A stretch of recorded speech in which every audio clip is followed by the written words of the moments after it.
Hey everyone, welcome to Watch Complications. I'm Brian. This is a review video of the Feynman One 2022 edition. Yes, that's last year.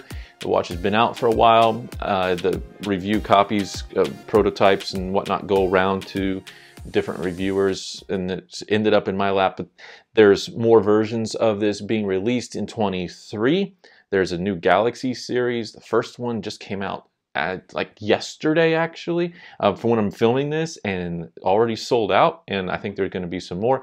So at least give you a new review on this in 23. I reviewed multiple Feynman watches in the history of the channel, and I've owned one of their watches, the Feynman One, iteration 1, Panda, from several years ago. I eventually sold it on, and I've also looked at their Fjord and the Cove, and now looking at the 22 edition of the Feynman One. It's kind of a reinterpretation. It's quite different, actually, all around. It's got the same theme in terms of dial design, but the hand design is different, the size is different, the case is different. The case back really harkens back to the original version for the most part. But we're going to take an updated look at this for 23, and I'll let you know what I think of as the pros and cons of this watch. What I'll say up front about Feynman Timekeepers and the watches they produce is they're a watch that's been close for me a lot of times, but there's just maybe one thing that really keeps me from keeping one of their watches. So I've mentioned the Panda.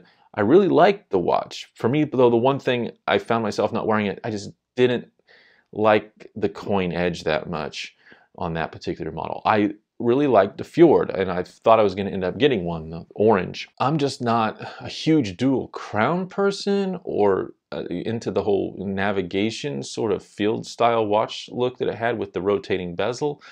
So again, it was just that one thing that kept me from like buying it and keeping it. Look, I'm an honest reviewer. I'm going to tell you what I like about something and what I don't like about something. That's why these brands, I think, continue to send me watches to take a look at reviews, because I actually spend a reasonable amount of time with the watches, wearing the watches. It's not just quick hot takes and whatnot. This is a watch, at least visually, whenever I saw it, I'm like, absolutely not for me. I don't want it. I don't like the design. So when I get asked to review it, you know, you have to think, like, do I want to review it? I like the brands. I want to support the brands, but I really don't like the watch. It's not for me. So what do I say about it then, right?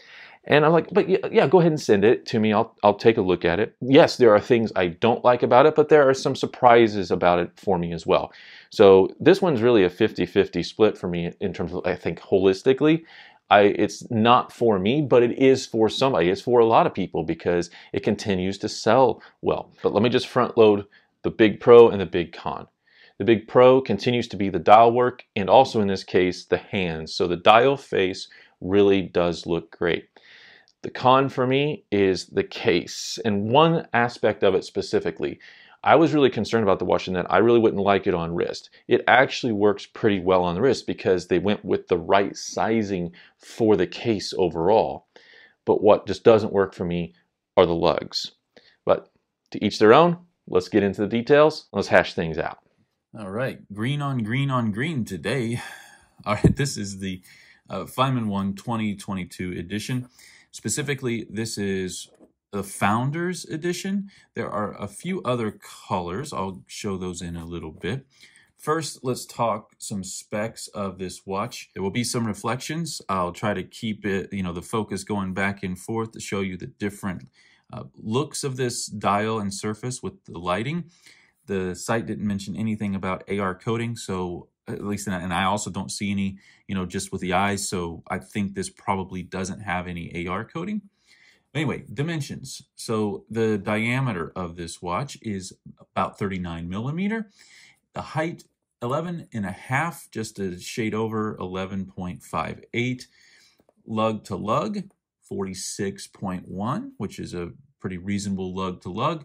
Our lug width for the strap is 20 millimeter, and the weight on this custom leather strap is just shy of 80 grams. Case is stainless steel, mentioned sapphire front and also on the back. I'm noting that because most case backs, even with higher end brands, don't put sapphire glass on the back. And the reason for that is because generally there's just not much point to putting sapphire on the back unless you just want to throw in that little extra spec for the money. The case back is attached with screws around the side, and you can see some nice engraving here on this interior ring encircling the movement. The crown is a regular push-pull crown, and our water resistance, since this is sort of in that dress category, is 5 ATM, 50 meters, right around 150 feet, give or take. The movement in this is the ETA, however you want to say it, 7001 top grade. Comes with the small seconds complication. Because it's top grade, the accuracy is going to be plus to minus 4 seconds a day. This has a low beat rate, 21.6 VPH, which is 3 hertz. Power reserve, reasonable at 42 hours. It's a pretty bare bones from a design perspective, hand wound movement with 17 joules. Warranty on the Feynman watches is 1 year. Price on this, $1,588. Give or take. Currently, that depends a little bit on exchange rate. It's worth noting that the Feynman One, the very first version from several years ago, was around $1,000. I think mine was around $980, if I recall. So there is a little bit of an increase in the price over time. The dial, it's got this guilloche look about it, multi-layered, comes in several colors, like I mentioned. There is the azure, there is Snowflake, and then they're just starting to come out with a new series called Galaxy, and there's an Onyx one, which was the first one they came out with. This Founders Edition, they only made 50 that sold out, but there are some left of the Azure and the Snowflake models, and there's going to be more Galaxy series coming out if I have my information straight. There is no loom on this dial, and the straps that come on all Feynman watches is a custom Yi leather lizard strap, and the strap's pretty good. Let's get into the pros and cons. I'll start with the pros. First one for me is the wear size. When I saw the images online, I thought that's not going to feel right to me. I didn't think it would wear, I thought it would probably either wear, this sounds weird, either it's going to wear too big or wear too small. In fact, it wears just right. And this comes down to that spec combination, 39 millimeter, 11.5 height, 46 millimeter lug to lug. So that's going to fit a variety of wrists pretty well. And so it has that going for it. I would say the wear size, I'm going to come back to the diameter issue in a second, but the pro side of the diameter of the case is that the wear size is really good. The movement choice, they continue with the One series to put the top grade ETA 7001, which is a great hand wound movement. If you're going to go with, we'll call it a bare bones hand wound movement with 17 joules, this is one aspect of what Feynman Timekeepers continues to do. Is it's a bare bones 17 joule movement in a sense, but you're getting a little bit more bang for your buck with the fact that it's got more accuracy being top grade. I mean, plus or minus 4 seconds a day for hand wound manual movement, pretty good. It's going to last a long time, particularly because it's got that lower beat rate and a great power reserve at 42 hours. So the movement is, I'd say, the #1 pro about the One series, and continues to be that way since they stuck with this movement.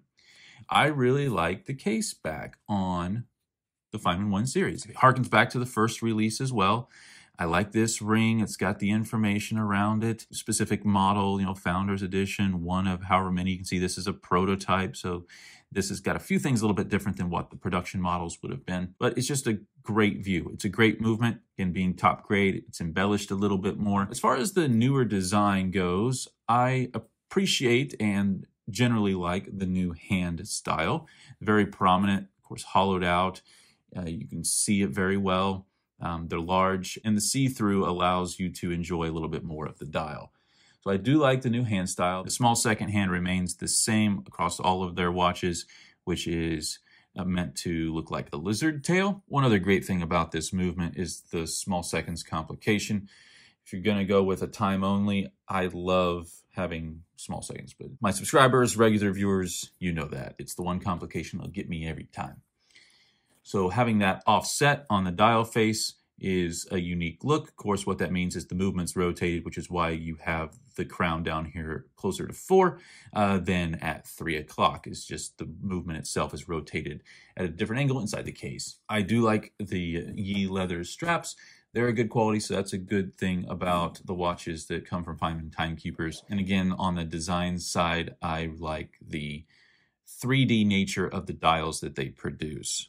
Okay, so those are the pros. Now let's get into the cons. And I gave a preview in the intro of my number one con, but before we get to that, let's talk about some of the other things that I think are issues or could be improved upon if this is to take on another iteration at some point in the future. The crown on this prototype is not the same that's on the released models. And so since I don't have a production model in front of me, I can't really compare and contrast it, because I'm assuming what happened was people were taking a look at this at the prototype stage and being like, okay, this crown is too small. As you try to turn it, your fingers are interacting a little bit too much with this particular lug and shape, and it being close to the lug, and with it being a hand wound movement where you're going to be winding this all the time, having that crown be a comfortable size and interaction is just priority. So my guess is they got the prototype like, yeah, we got to fix something about the crown. And I'll point this out in pictures on the production models. You can see the crown is a little bit of a different shape, and it seems like it's also probably a little bit bigger. And so that's what I would say is a necessary change. I wonder if on the production model, if it still has a smaller than I would like feel, or if it's more about right. I can't really say. The crown on the production model also, I think, looks better and goes with the design flow a little bit more. So that may not be a con, but I would like to know what that does feel like on the production crown. Now, I mentioned one of the pros was the wear size. However, wrapped up in that is, yes, it's comfortable, but I also think it looks kind of odd, particularly from a side profile, because of what I'm going to call sort of a cone shape. We got a much larger diameter at the bottom, and then we have what almost looks like two bezels. This isn't a bezel, it's just the side of the case that takes on the angle almost like it is a bezel.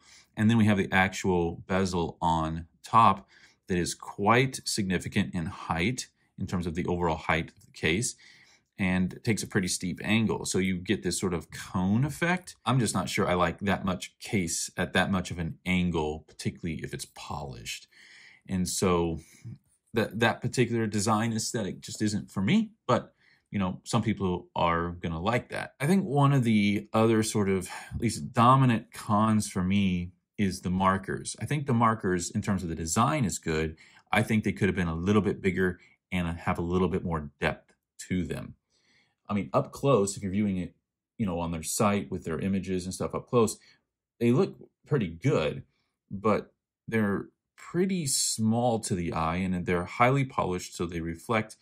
And I think they just could have made them look a little bit higher end by adding some depth and width to them. This layout, because this size, if you're not looking up, you know, like macro sort of style view, to the eye, what you really feel is the same sort of markers you're going to find on your pretty basic low-cost quartz style watches.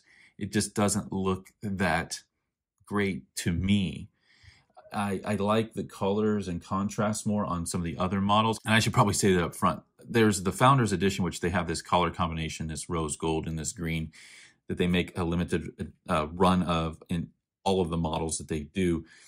It's not a color combination for me, but they usually have other color combinations I really like the Panda for the Feynman One that I had way back when. And even the Azure and the Snowflake look really cool on this model. But yeah, the markers for me, they just don't speak quality to me. You know, leave your comments. You know, I want to hear other sort of opinions and stuff in the comments below. Initially, I tend toward blue a little bit, and so the Azure is pretty okay looking. If I was looking for like a blue dial, it'd be something I consider. But really, the one that stands out to me is the Snowflake. Actually, I like the strap with the blue stitching.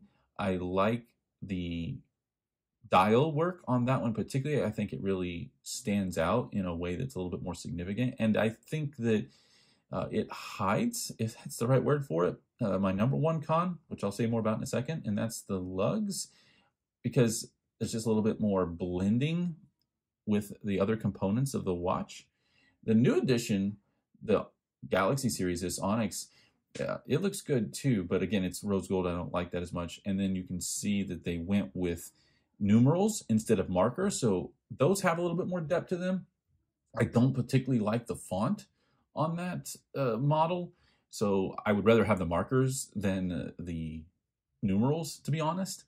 But if I was going to pick one, yeah, it'd be the snowflake. And so getting back to then my number one con for the watch is the lugs. I said in the intro, this watch is going to be attractive to some people. It's sold well.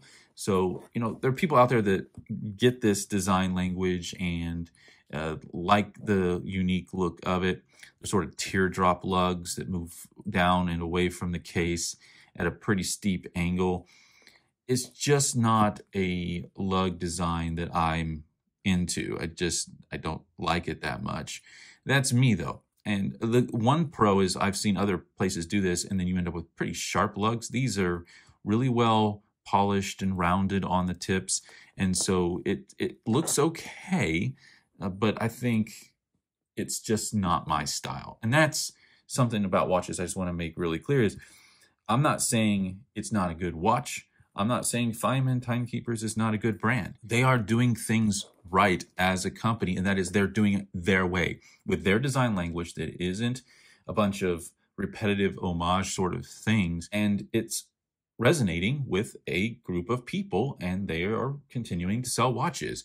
So yeah, what I'm saying is it's not my style, and that is okay. It'd be a boring world if we all liked exactly the same stuff. It's one of those things, particularly, I've got an interesting relationship with this brand because I like micro brands to interact with their customers the way that they do. The owner is a wonderful, great, kind person, and they make good watches, and they're choosing really great movements. The design language, for me, there just always seems to be one thing, prominent thing, that is just not me, to the extent that it's like, that's not going to get wrist time compared to the other watches, right, that are in the collection. And for the Feynman One Panda, it was the coin edge. For the Fjord, I really liked the Magma. I just couldn't get past the double crown, the rotating inner bezel.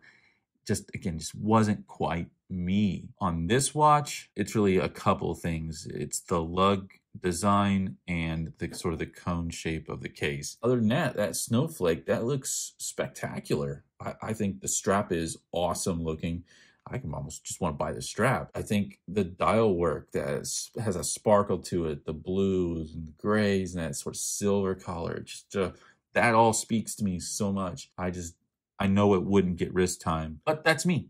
And I'm really proud of the company that they're doing their own thing. They keep going out, they keep selling watches, and you know, I nothing but good things to say about them in that respect. So there you go. Let's check out. There you have it, Brian's honest review of the Feynman One 2022 edition, with more models coming in 23. If you wonder what I have on my wrist as I was doing some filming and stuff today, it's my Christopher Ward C1 Power Glow prototype.